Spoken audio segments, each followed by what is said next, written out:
Upon hearing this, the king said, "I know stories too." The king proceeded to tell a story in which a boy didn't get to eat what he wanted and eventually died. The commander then told a story about a man who was so addicted to drinking alcohol that he ended up losing his family and kingdom. He then said, "Sire, if you do not listen to our words, you will have to be banished from this kingdom." "I will not stop, no matter what you say." Kalahati told the king a few more stories, but the king refused to budge. In his last moment before being exiled, the king only asked for his sword and his cook. Then he left the country.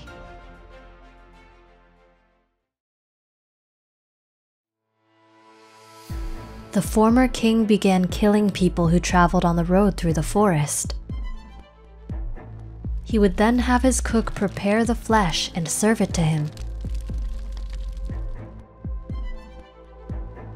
However, over time, people stopped traveling on this road, and when the man-eater returned, the cook asked, "Where's the meat, sire?"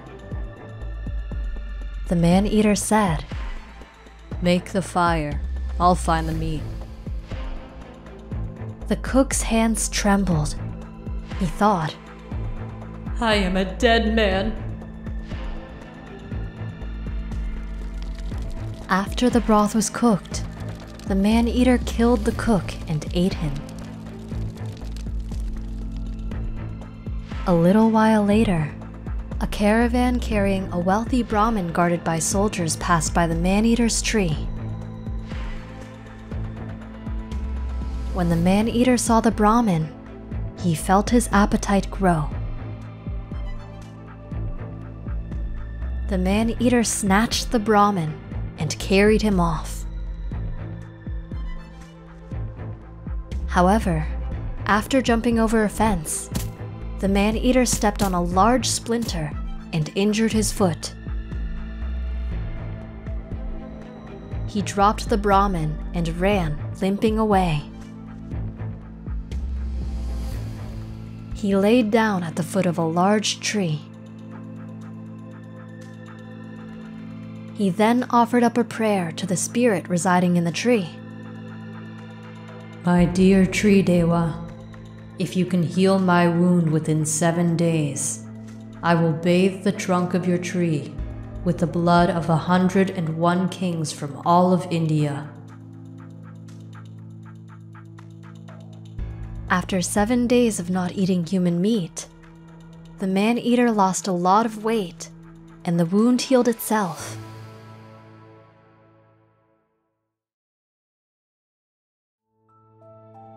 He attributed the healing to the tree Dewa and regained his strength by eating more human flesh. He thought, "The tree Dewa healed me. Now I must fulfill my side of the vow." He then grabbed his sword and set off to capture the kings of India. Along the way, he met a Yaka who he had previously been born with. The Yaka remembered him and gave him a special mantra that gave him speed, strength, and prestige.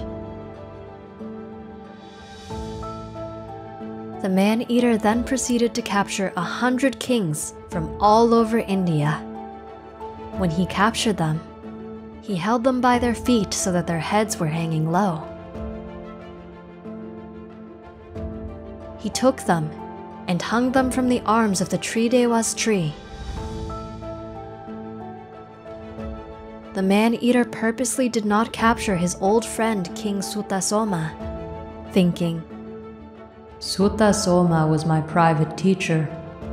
If I capture and sacrifice him, India will be altogether desolate."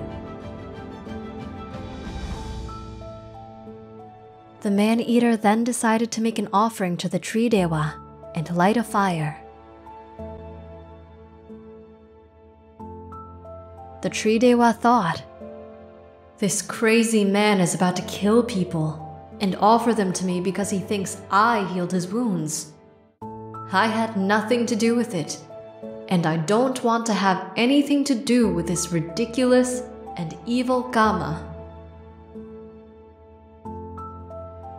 The tree Dewa went to the 4 great kings of heaven and asked them for help. He then went to Saka. Saka then said, only one person could conquer this evil man-eater. His name was King Sutasoma of the Kuru Kingdom. The tree Dewa, disguised as an old ascetic, approached the man-eater. The man-eater, thinking that ascetics are of a high value relative to those of the Kshatriya caste, or warrior ruling class, decided that the ascetic would be suitable as the 101st victim. The man-eater grabbed his sword and began to chase the old ascetic.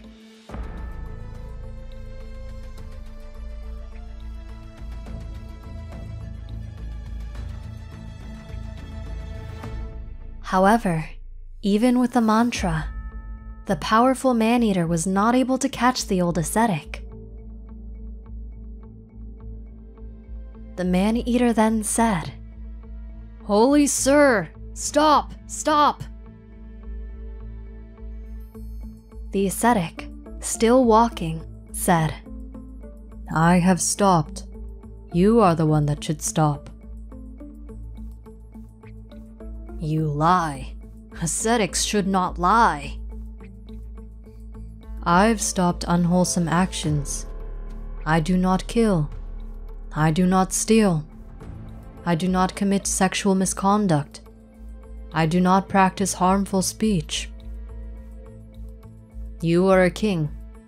Then you lost your name and am now a murderer and criminal. You have not stopped changing your name. It is you who has not stopped. You are the one who is lying. You said you would capture 101 kings, yet you only have 100. If you capture Sutasoma, then your word will be true." The ascetic then floated into the air, blazing in the sky like the sun.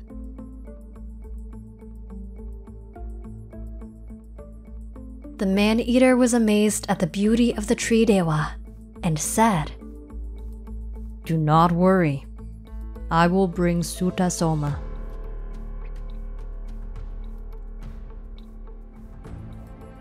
What did you learn from this story? Let us know in the comments. We hope you enjoyed the video. Click like if you did, and click subscribe if you want to see our uploads. And consider making a donation to support our Buddhist animation project.